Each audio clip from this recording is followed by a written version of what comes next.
Bienvenidos a Radio Crepia en una estación de Canal Caja Idiota. Aquí tus pesadillas y temores se pueden volver realidad. Bienvenidos a la cuarta emisión de Radio Crepia M. En esta ocasión les traemos la historia de una tumba.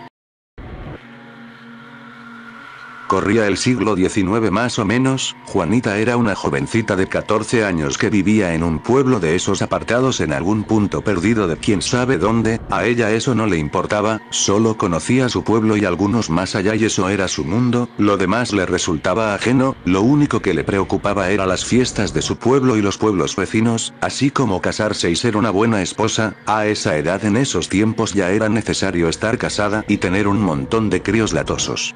Los domingos, como era costumbre, era ir a misa, y según la costumbre esto era en todo México, las mujeres todas sin excepción del lado izquierdo de las bancas, y al fondo enfrente de la iglesia las más jóvenes y sin pareja, del lado derecho las bancas todos los varones, de igual forma los más jóvenes y solteros al frente. Esto tengo entendido lo hacían para de alguna manera no se distrajeran en la misa y a la vez era una manera de vigilarlos, me contó mi abuelo. Hoy en día ya casi no se hace esto y cada quien se sienta donde se le hinchan los putos huevos si van a misa. Juanita era una de las jovencitas más bonitas de su pueblo en ese tiempo y lo sabía, tenía muchos admiradores, pero le llamó la atención un pastor llamado Policarpio o simplemente le decían Paul. Y este a su vez le interesaba mucho, él era un año mayor que Juanita, ellos dos ya se conocían desde muy niños, pero no se habían interesado entre ellos como hombre y mujer hasta que en una ocasión en el Ojo de Agua, cuando se estaban bañando las mujeres a el pendejo de Paul se le perdió un puto chivo y lo estuvo buscando, pero el chivo le corría hasta que sin darse cuenta llegó al Ojo de Agua y las mujeres no se dieron cuenta. Al alzar la vista tenía casi de frente a Juanita, vio su morena piel, sus pechos, caderas y muslos. Ay güey, Juanita se dio cuenta y las que estaban haciendo guardia le dieron una corretiza y cuando lo alcanzaron le dieron una santa putiza. Días después y aún con moretones se vieron y le pido una disculpa, pero ella le zorrajó una cachetada y le dejó con la palabra en la boca. Después en una ocasión ya viendo que sus intenciones eran sinceras de pedir disculpas, le comenzó a hablar y aunque la neta tenía fama de ser pendejo ella vio que era un chavo amable y sincero, pero sin dejar de ser pendejo claro, pero por muy decente que se viera la neta ese güey solo se la quería coger, no dejaba de chaqueteársela al tener presente esa imagen de Juanita en una ocasión, fue tal su desesperación que se cogió una borrega, pero bueno dejemos las filias de ese güey. Se comenzaron a tratar y ya estaban por ser novios, pero aquí es donde lo feo comienza. En una ocasión que le fue a dejar el almuerzo a su papá, se encontró a Paul en el campo y los dos ya no aguantaron más, se comieron la torta, se la bombeó, mató su oso a puñaladas, hizo el 69, se la cogió, le puso Jorge al niño, todo esto debajo de unos nopales. Después mientras se vestían le invitó a la fiesta del pueblo, ella aceptó, en esa ocasión ella lució sus mejores nahuas, iba echando balazos, y de nuevo al pendejo de Paul se le perdió un puto chivo. Paul no llegaba y un muchacho del pueblo vecino que paseaba por ahí viendo que podía agarrarse topo con Juanita, a ella no le interesaba pero el pendejo de Paul no llegaba y no sabía por qué. El chavo que conoció tenía un verbo cabrón para conquistar mujeres y Juanita sin darse cuenta ya lo estaba besando ni se acordó de Paul.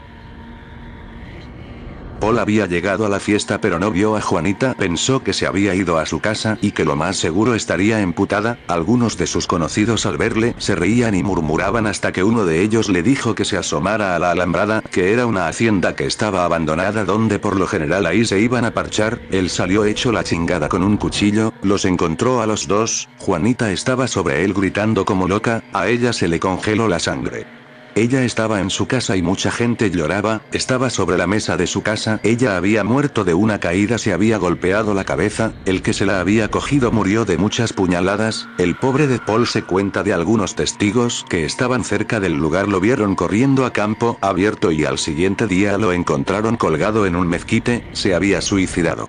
Se veía a toda la gente en una enorme fila rumbo al panteón.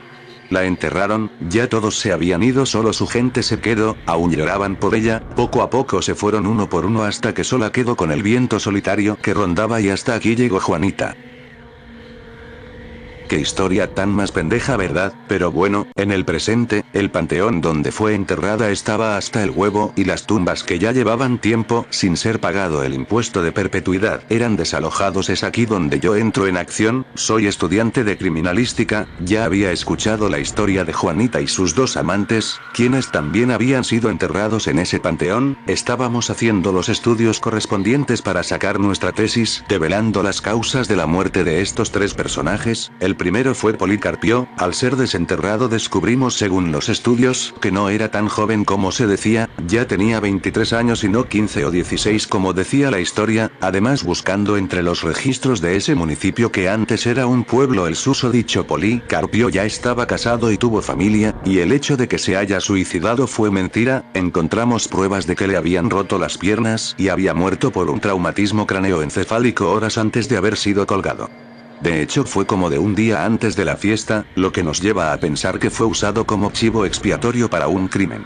Al abrir la tumba de el amante llamado Camarillo, nos encontramos con que efectivamente había muerto de 57 apuñaladas, del mismo puñal que se encontró en la tumba de Policarpio, pero al realizar más pruebas encontramos en el puñal que la sangre era de Camarillo, pero en la historia se habla que los dos pelearon y que había sido asesinado por Policarpio. En el resto de que quedaba de sus uñas encontramos residuos de otra persona que no era Policarpio, era otra persona. Ya estaba claro, el caso era obvio aún para el más pendejo. Esto había sido un crimen encubierto, una tercera persona tuvo participación en este crimen, solo faltaba analizar la tumba de Juanita, quizá ella nos dijera algo.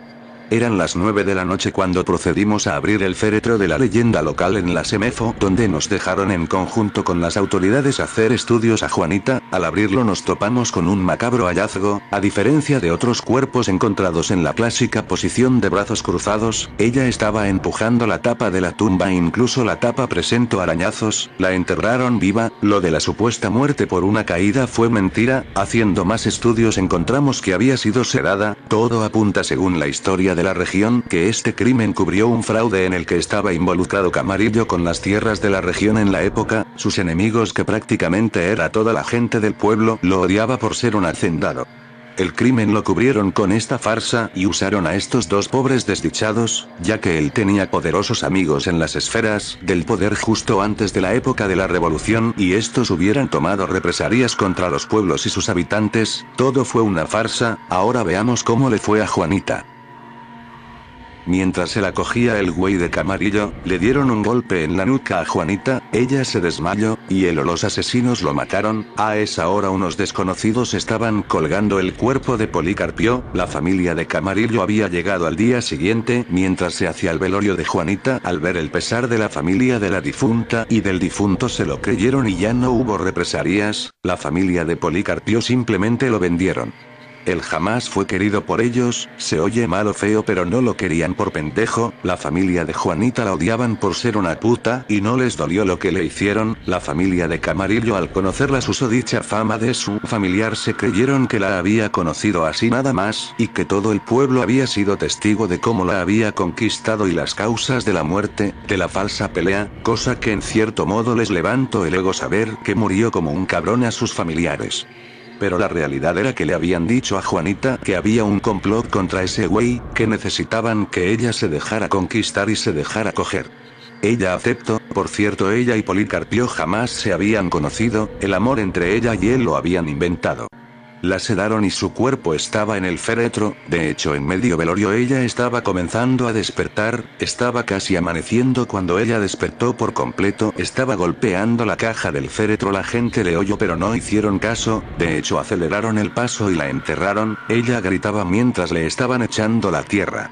El padre de la iglesia estaba ayudando a echar tierra a la tumba. Juanita gritaba: hijos de su puta madre, déjenme salir, me engañaron, yo no les hice nada, putas de su puta madre. Golpeaba desesperada mientras el ruido del exterior se hacía cada vez menor al punto que solo se escuchó sus sollozos y los golpes que daba. Se había lastimado fuertemente las manos y aún así no dejaba de golpear. La desesperación era inhumana, la histeria estaba más allá de la locura. Poco a poco la fuerza y su conciencia se estaban perdiendo, hasta que dejó de golpear y se perdió en un silencio eterno.